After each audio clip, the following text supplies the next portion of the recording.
Picture a herder in Kenya's Rift Valley in the dry season, tightening a rope around a live cow's neck until a vein rises under the skin, then drawing off a cup of blood without killing the animal. Mixed with milk, it becomes a meal, one piece of a diet built almost entirely from meat, milk, blood, and fat on purpose for centuries. By the ordinary rules of nutrition, that much animal fat and cholesterol should wreck a person's heart. In the 1960s, a Harvard-trained doctor tested that assumption directly on the people living it, and what he found didn't fit the rules at all. This is the story of a cattle culture that built an entire civilization around one animal, and a scientific finding about it that turned out to be far more complicated than it first looked. Start with where the cattle and the people who built their lives around them came from. Maasai oral history, language, and archaeology all point the same direction. An origin near the lower Nile Valley, north of Lake Turkana in what is now South Sudan and northwest Kenya. Beginning around the 15th century, ancestors of today's Maasai moved south along the Great Rift Valley, part of a wider migration of related Nilotic-speaking pastoralist peoples chasing the same thing every herding culture needs: open grazing corridors and dependable water. By the 17th century, they had settled a long belt of territory running from northern Kenya down into central Tanzania, and by the mid-1800s, at their historical peak, Maasai grazing lands stretched nearly the full length of the Rift Valley. What they built there runs deeper than diet. Central to Maasai belief is Nkai, the sky deity, understood to have lowered all the world's cattle to the Maasai down the trunk of a sacred fig tree and placed them in Maasai care. That belief sits underneath everything else in this episode. Eating what a cow gives, its milk, its meat, its blood, carries real religious and moral weight, a direct gift received rather than a simple economic transaction. Around 2.1 million Maasai live across Kenya and Tanzania today, speaking Ma, a Nilotic language related to Dinka and Nuer. Not every Maasai family still herds full-time. Some combine cattle with farming or other work, in a culture that has never stood still, whatever the postcards suggest. With cattle established as the center of everything, the next question is the one people usually get backward: what a family with hundreds of cows ate day to day. A Maasai family of 8 to 10 people might own well over 100 head of cattle, along with a couple hundred sheep and goats, and cattle wealthy enough to run into the thousands for the most successful households. 50 head counts as a respectable herd. That cattle is currency in the most literal sense. It pays bride wealth at a marriage, settles a dispute, rewards a warrior's courage, all in animals rather than money. Which is exactly why cattle are rarely slaughtered for an ordinary meal. Killing a cow to eat it spends real, accumulated wealth in a single afternoon, so the animal that feeds a family day to day is the one still standing. A herd sized so a large share of it are milk cows, milked morning and evening without touching the capital at all. Meat becomes an event rather than a habit, saved for weddings, for a warrior's coming of age, for the animal too old to keep. Warriors take that further still at a retreat called Alpal. A group of Moran withdraw to a secluded forest camp, away from the settlement, to eat meat and drink a blood and herb broth together, sometimes for several days at a stretch, in a ritual understood to build strength for the life ahead of them. Milk explains most days. Blood explains the days that need more than milk, and it works by a method built specifically not to kill the animal it comes from. There's a specific skill involved in taking blood from a cow without harming it seriously enough to matter. A rope is tightened around the animal's neck until a vein rises and stands out clearly. A blunt-tipped arrow, its shaft bound with twine so it can't cut too deep, is fired from a loosely strung bow at close range, just enough to open the vein without tearing it. The blood runs into a gourd.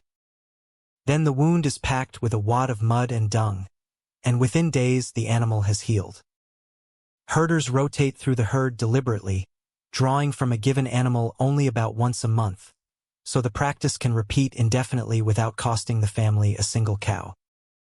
What comes out is drunk on its own or stirred into milk, especially in the dry season, when milk yields drop and the herd needs another source of protein and iron to lean on. And it goes first to whoever needs it most. A mother recovering from childbirth, a boy healing after initiation, the sick, the elderly. It is a harvest and animal survives over and over, which is precisely the point. Blood covers the lean months. Milk covers nearly every day, and keeping that much milk edible for more than a few hours took its own piece of engineering. Fresh milk spoils fast in Rift Valley heat, so most of what a Maasai household drinks isn't fresh at all.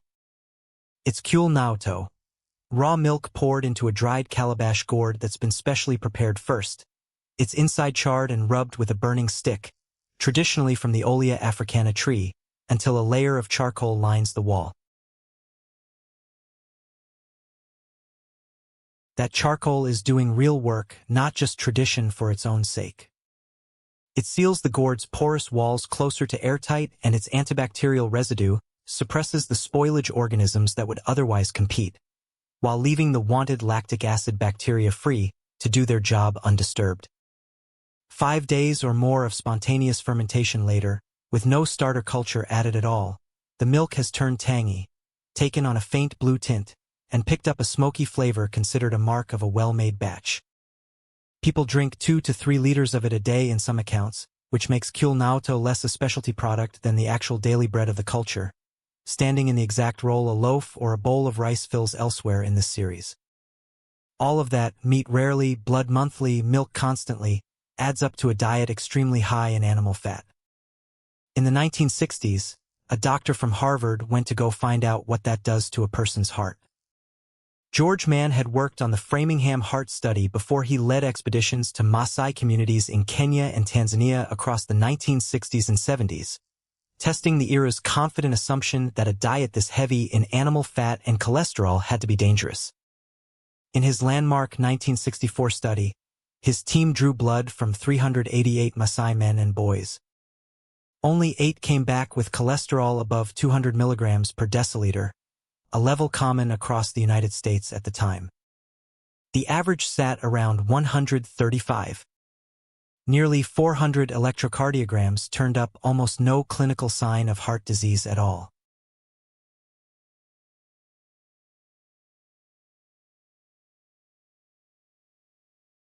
That finding is still cited today as proof that saturated fat and dietary cholesterol don't drive heart disease.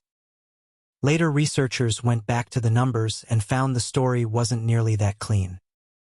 A 20-year-old Maasai man in that era had a life expectancy around 45, well under Kenya's national average, and one dataset found only 3 men over 55 among more than 400 examined, which raises a hard question about whether a population that rarely lived long enough to develop heart disease can prove much about diets that would need decades to show harm.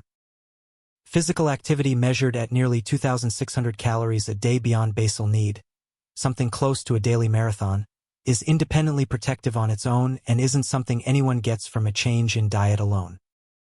A 2012 genetic study found Maasai populations carrying specific gene variants tied to lipid metabolism at far higher rates than other groups studied, variants that in European populations can push cholesterol the opposite direction.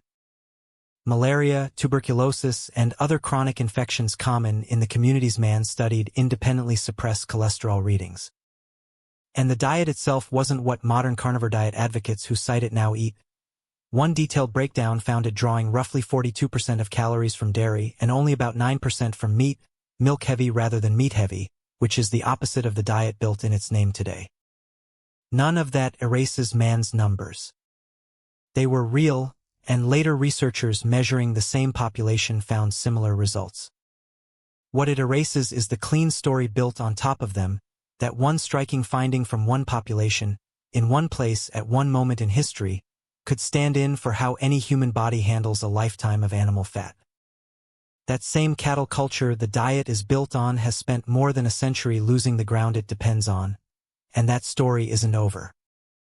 Between 1883 and 1902, a period Maasai history calls Emutai, the annihilation, rinderpest swept through the herds, smallpox followed, and severe drought hit on top of both. Some accounts put Maasai population losses at roughly 2/3. A cattle culture stripped of its cattle, and its people had far less strength left to resist what came next. In 1904, and again after a broken promise in 1911, British colonial authorities forced the Maasai off the fertile Central Rift Valley and into smaller reserves, moves later estimated to have cost the Maasai somewhere between half and two-thirds of their pre-colonial land. That pressure hasn't stopped. In Tanzania right now, the government is relocating Maasai pastoralists out of the Ngorongoro Conservation Area, a program that has drawn documented accusations of coercion from human rights groups. As of early 2026, government-commissioned reports found only a small fraction of residents had relocated and recommended continuing the program anyway, while civil society groups keep publicly pushing back. At the same time, East Africa has been through its worst drought in more than 40 years, and in one Kenyan county alone, close to 300,000 cattle died in a single drought season.